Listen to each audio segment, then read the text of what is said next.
இன்றே டவுன்லோட் செய்து உங்கள் ஃபேவரட் ஷோக்களை என்ஜாய் பண்ணுங்க.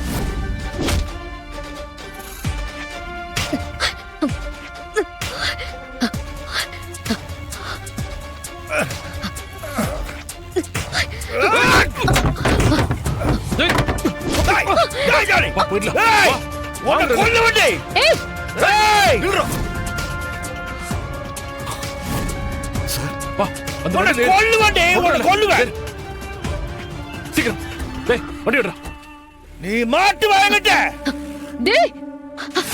தம்பி, நீ யாருப்பா? ஆமா, என்ன கடத்தினவங்க யாரு? எல்லாரும் போயிட்டாங்களா? போயிட்டாங்க. ஆமா, அவங்க கிட்ட இருந்து என்ன யாருப்பா காப்பாத்துனது? நீதான் என்ன காப்பாத்துனியா? நன்றிப்பா, கடவுள் மாதிரி வந்து என்ன காப்பாத்துன.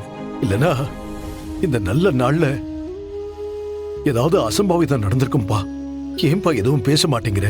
நீ யாரு? ஏன் முகத்துல கர்ச்சீஃப் போட்டிருக்க? ஐயோ தம்பி, என்ன இது? என்னப்பா இது? கையில ரத்தம்லாம் வந்துகிட்டு இருக்கு. இல்ல சார், இது சின்ன காயம்தான். இரு ஒரு நிமிஷம்.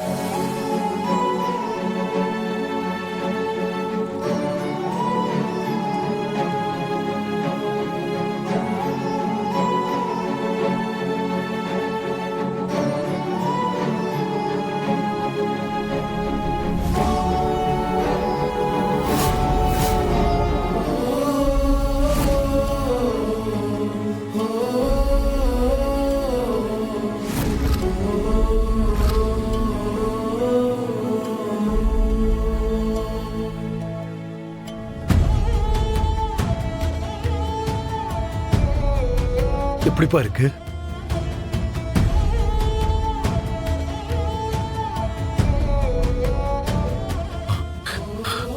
போலாம்ப்பா.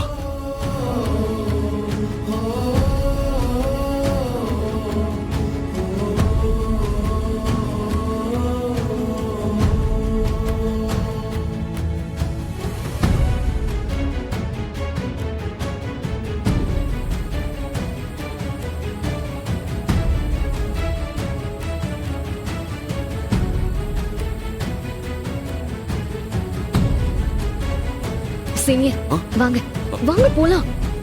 வாங்க சீனியர். அப்போ உதய பெருமாள் அங்கிள் தான் உங்க அப்பாவா? ஆமா, என் அப்பா கிடைச்சிட்டாரு. என் வாழ்க்கைக்கான ஆதாரம் கிடைச்சிருச்சு. நான் இனிமே அனாதையே இல்ல. என்னை யாரும் அப்படி சொல்லவே முடியாது. உதய பெருமாள் அங்கிள் தான் இவரோட அப்பானா, அப்போ இந்திராணி மேடம், கபிலனும் இப்போ என்ன பண்ண போறீங்க? என்ன இலி, என்ன பண்றதா? இப்பவே நான் அவர்கிட்ட போய் என் அம்மாவை ஏன் விட்டுட்டு போனீங்க நான் கேட்க போறேன். இப்பவே நான் போய் நான் தான் உங்க புள்ளன்னு சொல்ல போறேன். சரியா? சீனியர் சீனியர், அவசரப்படாதீங்க. கொஞ்சம் நான் சொல்றத கேளுங்க. இதுக்கு மேல என்ன? அதான் எல்லாம் தெரிஞ்சிருச்சுல்ல. இப்போ நீங்க போய் உண்மையை சொன்னா அங்க என்ன நடக்கும்னு கொஞ்சம் யோசிச்சு பாத்தீங்களா? உதய பெருமாள் அங்கிளுக்கு இன்னொரு குடும்பம் இருக்கு. அவரோட பையன் கபிலனுக்கு தான் இன்னைக்கு கல்யாணம் முடிஞ்சிருக்கு. நான் சொல்ற நீங்க தப்பா எடுத்துக்காதீங்க. அவங்க வீட்டுல அவருக்குன்னு ஒரு கௌரவம் இருக்கு. இப்போ நீங்க போய் எல்லாத்தையும் சொன்னா அவர் குடும்பத்துல இருக்கிறவங்க அவரை என்ன நினைப்பாங்கன்னு கொஞ்சம் யோசிச்சு பாருங்க. அப்புறம் என் அப்பா யாருன்னு தெரிஞ்சும் அத நான் அவர்கிட்ட சொல்லாம இருக்கணுமா? நான் அப்படி சொல்லல. இத்தனை நாளா உங்க அப்பா யாருன்னு தெரியாம இருந்தோம்.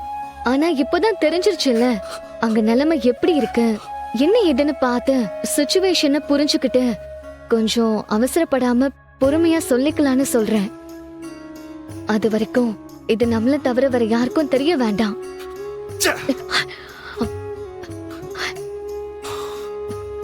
சீனியர், கொஞ்சம் கோவப்படாம நீங்க யோசிச்சு பாருங்க. உங்க நிலைமை என்னன்னு எனக்கு புரியுது. ஆனா நான் சொல்றதுல அர்த்தம் இருக்கு. என்ன நம்புங்க.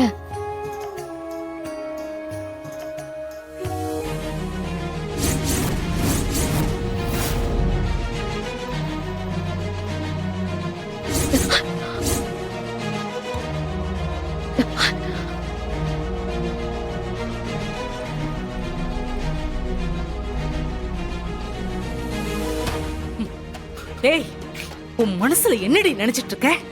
இவன் கைய புடிச்சுக்கிட்டு என்னடி பண்ணிட்டு இருக்க? இல்ல சித்தி, அது வந்து இவரோட மோதிரம் ஒண்ணு தொலைஞ்சிருச்சு. தேடி வந்தோம், ஆனா அது கிடைக்கல. அதான் சித்தி பேசிட்டு இருந்தேன். அந்த இந்திராணி தான் லூசு மாதிரி உங்க 2 பேருக்கும் கல்யாணம் பண்ணி வைக்கணும் அது இதுன்னு சொல்லிக்கிட்டு திரியறானா? நீங்களும் எப்ப பார்த்தாலும் அதுக்கேத்த மாதிரி ஒன்னாவே சுத்திக்கிட்டு இருப்பீங்களா? ஏய், இங்க பாரு, இதுக்கு மேல நீ இவனோட சுத்திட்டு இருந்ததை நான் பார்த்தேன்னு வச்சுக்கோ, தொலைச்சிருவண்டி.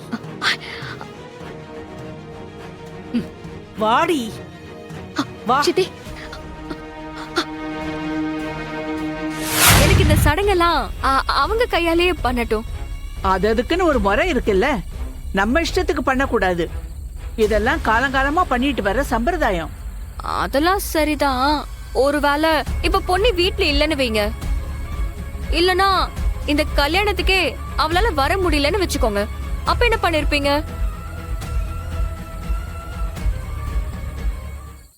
இந்த கல்யாணத்துக்கே அவளால வர முடியலன்னு வச்சுக்கோங்க, அப்ப என்ன பண்ணிருப்பீங்க? பொன்னிதான் இங்க இருக்கால்ல, அப்புறம் என்ன? ரித்திகா, அவங்க தான் இது இந்த வீட்டு வழக்கம்னு சொல்றாங்கல்ல, அதை எதுக்கு நம்ம இடைஞ்சல் பண்ணிக்கிட்டு விடுமா? அம்மா, நான் அப்படி என்ன இடைஞ்சல் பண்ணிட்டேன்? இந்த சடங்க பண்ணக்கூடாது நான் சொன்னேன்.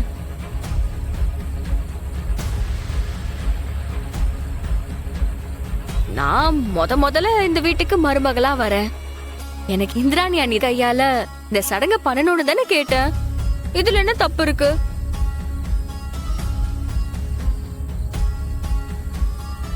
ரித்திகா, நானே பண்றேன்.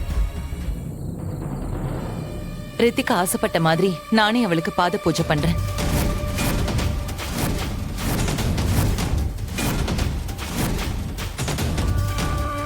இந்திரா, அந்த பொண்ணுதான் தெரியாம கேக்குதுன்னா நீ எதுக்குமா? சித்தப்பா, இப்ப அதனால என்ன? ரித்திகா நம்ம வீட்டு மருமக, என் தம்பியோட வைஃப். அவ நான் தான் இத பண்ணணும்னு ஆசைப்படுறாள். இதுல என்ன தப்பு இருக்கு? என் தம்பிக்காக நான் இத பண்ண மாட்டேனா? பொன்னி, என்கிட்ட கொடு.